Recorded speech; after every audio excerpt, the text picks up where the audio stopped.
The advent of the printing press witnessed the development of many new literary forms. One of these was the narrative form, which captivates readers and carries them into an imaginary world of fictitious characters. This new form of writing was appropriately called the novel. The wide circulation of printed copies made the novel a popular genre with people across different strata of society. Novels allowed the reader a private reading experience as well as the joy of public reading. Initially, the cost of publishing novels used to be very high, so they were beyond the reach of the poor.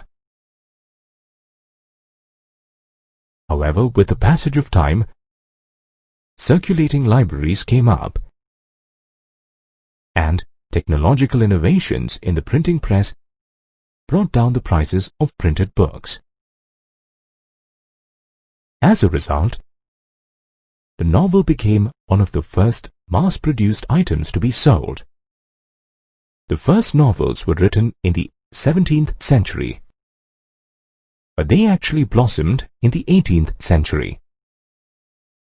The aristocrats, gentlemanly class, and the upcoming lower middle class became the first readers of novels in England and France.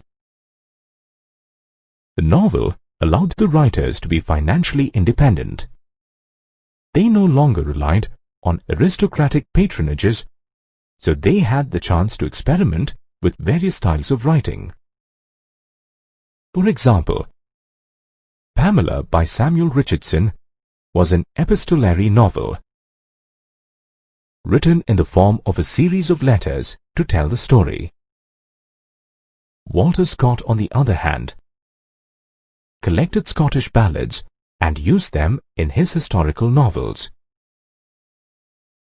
In 1836, the reach of novels expanded when Dickens' novel Pickwick Papers was serialized in a magazine where the suspense was built up as the story unfolded slowly. Novels were about everyday lives of ordinary people. They were a mirror to society. 19th century England was grappling with the consequences of industrialization. Dickens aptly depicted the reality of those times in his novels, such as Hard Times and Oliver Twist.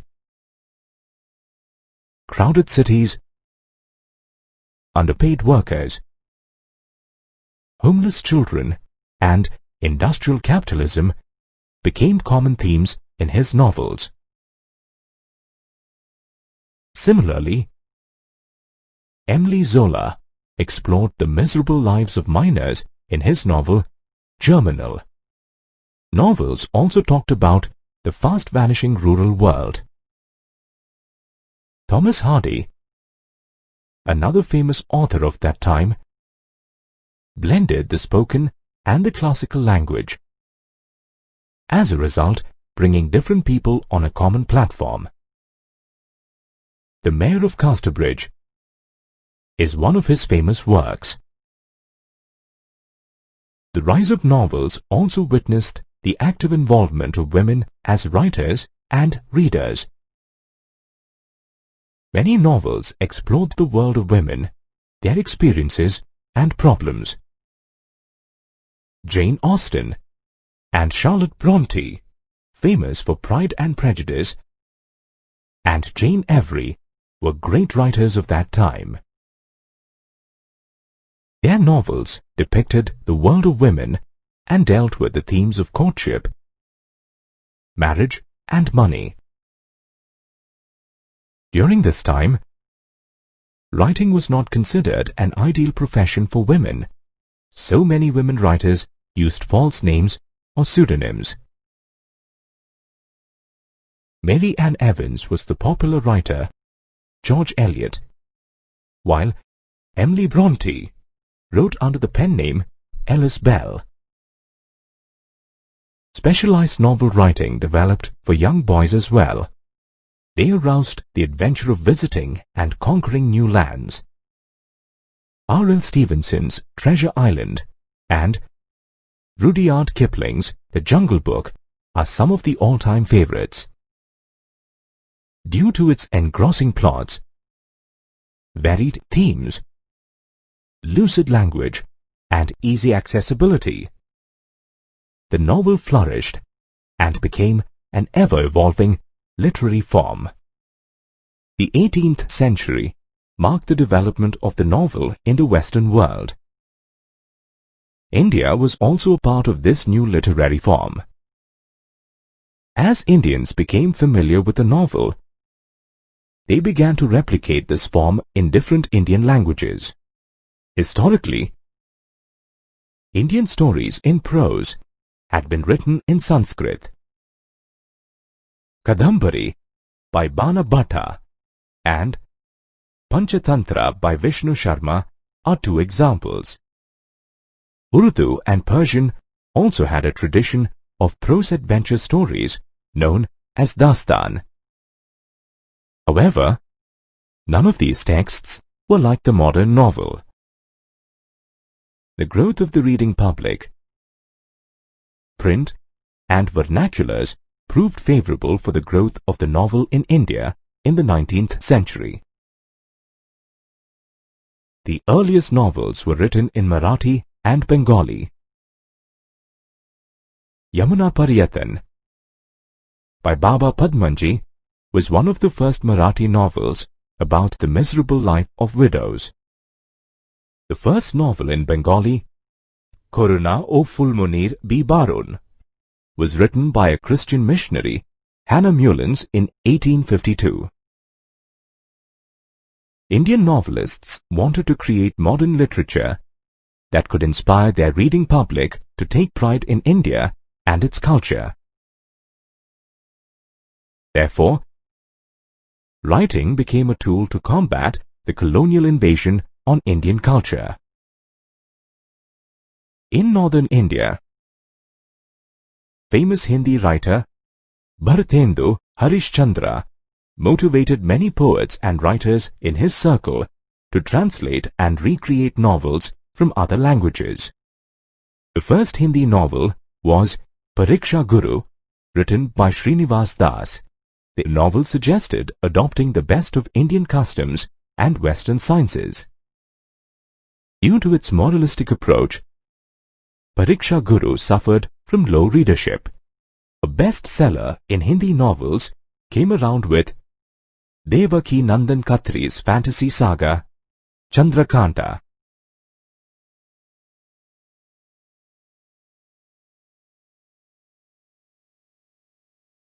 Premchand took the Hindi novel to new heights. He wove interesting stories in lucid Hindi around the lives of ordinary people. Premchand targeted social vices like child marriage and dowry in his novels. Seva Sadan, Rang Bhumi, and Godan are some of his famous novels. In southern India, writers like Chandu Menon and Kandukori Veeraselingam tried to translate English novels into regional Indian languages. However, they soon realized that Indian readers would not be able to relate to the culture and mannerisms of English characters. So they decided to adopt the style from English novels and write stories in Indian languages. In 1889, Indulekha, the first Malayalam novel by Chandu Menon, was published. Similarly, Veeraselingam wrote a Telugu novel called Rajasekhara Karithamu. Moving to the east, Bengal was home to some of the earliest novels. One theme was based on historical events, while the other explored the inner world of domestic life. Novels became very popular in Bengal, and people began to read them individually and in select groups. Famous Bengali writer Bankim Chandra Chattopadhyay and his literary friends used to gather to read and discuss literary works. He experimented with the prose in his novels and replaced the colloquial urban style with a Sanskriticized prose that bore a more vernacular style. Durgesh Nandini was one of his first novels. By the 20th century, Sarat Chandra Chattopadhyay emerged as a famous novelist from Bengal. By portraying different sections of society, the Indian novel brought together people from different backgrounds and infused a sense of shared community in them. The novel developed during the 17th and the 18th century in Europe, at a time when it was colonizing other countries of the world. Early English novels like Robinson Crusoe contributed to colonialism by projecting the Western world as superior and colonized nations as primitive. Colonial rule was considered necessary to civilize the people in the colonies. This mindset was challenged at the end of the 20th century by writers like Joseph Conrad, who showed the darker side of colonialism in his novels.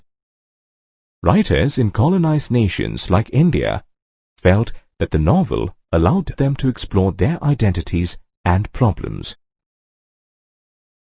Many Indian novels criticized the defects in society and suggested reforms.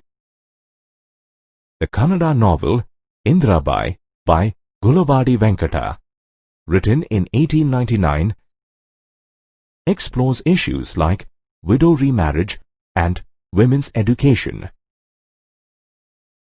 Many regional Indian novels were translated by British administrators and missionaries into English, as they were a great source of information on the social and religious life of Indians and their customs.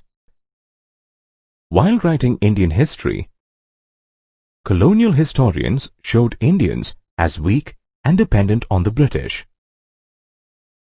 To counter this incorrect depiction, educated Indians wanted to retell stories from the past that showed Indians as independent, strong people.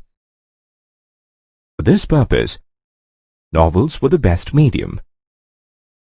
They were used by writers to glorify Indian history and create a sense of national pride in people. In Bengal, several novels were written about the Rajputs and the Marathas and celebrated their adventure, heroism and sacrifice. Budeb Mukhopadhyay's novel Anguriya Binimoy was the first historical novel written in Bengal. It captures the adventures of Shivaji, who fought against the Mughal king Aurangzeb. In 1882, Bankim Chandra Chatterjee wrote Anand Math, a novel that inspired many freedom fighters. Although the historical novels inspired the idea of a nation, they were lopsided in their depiction of communities. However, Hindi writer Prem Chand devised another way to depict collective belongings in his novels. Prem Chand drew upon characters from all strata of society.